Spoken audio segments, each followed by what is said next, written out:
In this video, I am going to take a shot on goal at identifying the last member of the X-Men's Quiet Council. If you want to hear my theory, stay tuned to the video.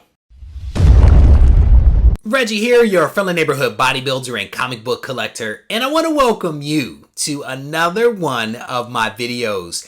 In this video, I am going to try to take shot on goal at identifying the last member of the Quiet Council, specifically the Red King.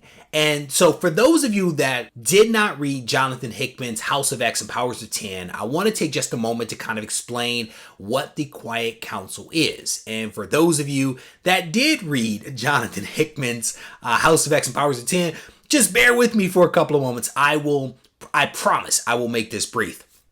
The Quiet Council is essentially the governing body on the island of Krakoa.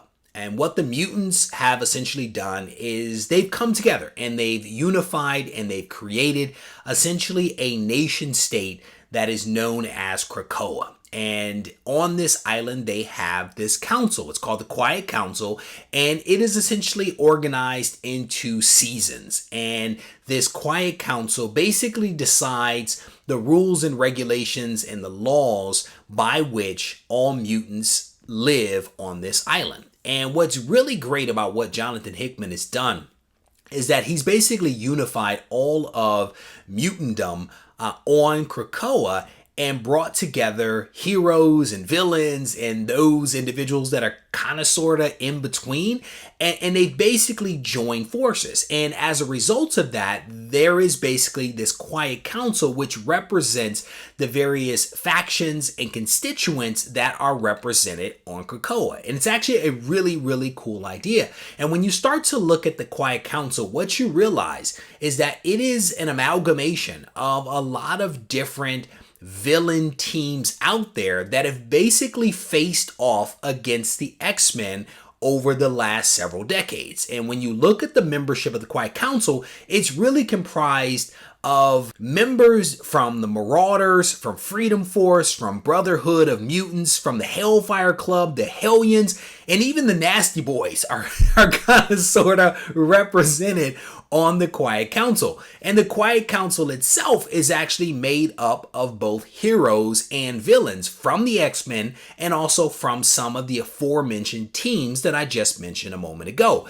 And so the membership of the Quiet Council includes Charles Xavier, Magneto, Apocalypse, Exodus, Mr. Sinister, Mystique, the Black Knight, Sebastian Shaw, the White Queen, Emma Frost, Marvel Girl, Storm, Nightcrawler, and then like honorary members are Krakoa and then Cypher. And there is one seat that is left on the Quiet Council. It's actually a seat that was negotiated by Emma Frost, the White Queen. When she was being recruited by Magneto and Charles, she was basically a hard negotiator, and she basically negotiated for herself a total of 3 seats on the Quiet Council. She took one herself, she gave one to Sebastian Shaw, and the last seat is yet to be identified. And so my theory is this. My theory is maybe a little weird. And I'm gonna be honest with you, it's one that I have not heard. I've actually listened to a couple of different podcasts and a couple of different YouTubers throw some theories out there. There was this one guy that basically had a list of 10 people that could basically be the Red King, and it included both men and women. And I don't necessarily see Marvel, in my opinion, identifying a woman and basically calling her a king. So I basically dismissed all women from this last seat and from the title of the Red King. I have assumed that it is a guy. I've also assumed that it is someone that comes from the history of the X-Men. And I've come up with this theme, this theory, because if you look at what Jonathan Hickman has done, He has essentially pulled together all of these different strings and threads from the history of the X-Men, and he's kind of pulled them all together into what we are essentially seeing right now. And so to me, it's just this thing of who's missing, right? Who is a quintessential character that is, part of X-Men lore going back that has not been represented, that has not been mentioned. And so there was kind of sort of one name that popped into my mind, at least. And it partly popped into my mind as I went back and took a look at some of the things that Marvel has released related to House of X and Powers of 10 and what it is that Jonathan Hickman has done. And so I went and looked back at this. This is the X-Men Seeds of Tomorrow. This was actually a booklet that came out right before House of X and Powers of 10 actually dropped. There's several spreads in this book that I think are really incredible with, different little nuggets in there. And I went back and I looked at many of those spreads. And what I have essentially identified is that in one of those spreads, there is one character that is shown that goes back to the very beginning of the X-Men that has not been shown in anything that has come out from House of X and Powers of 10, the X-Men, the Marauders, all the New Mutants, all of the books that have dropped recently. This character is shown in that book, but is not shown or mentioned anywhere else. And on this particular spread that I'm talking about, every other character is actually been represented. And what's also interesting is that on this particular spread, every single member of the Quiet Council is shown, with the exception of the honorary members, that being Cypher and Krakoa. Every other member is actually represented. And so, my theory is that the Red King is going to be the Blob.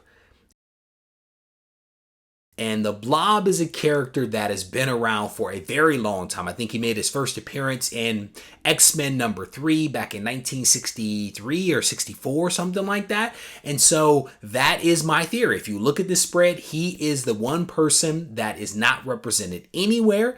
He goes back to the very beginning of the X-Men, right along with the X-Men themselves and Magneto.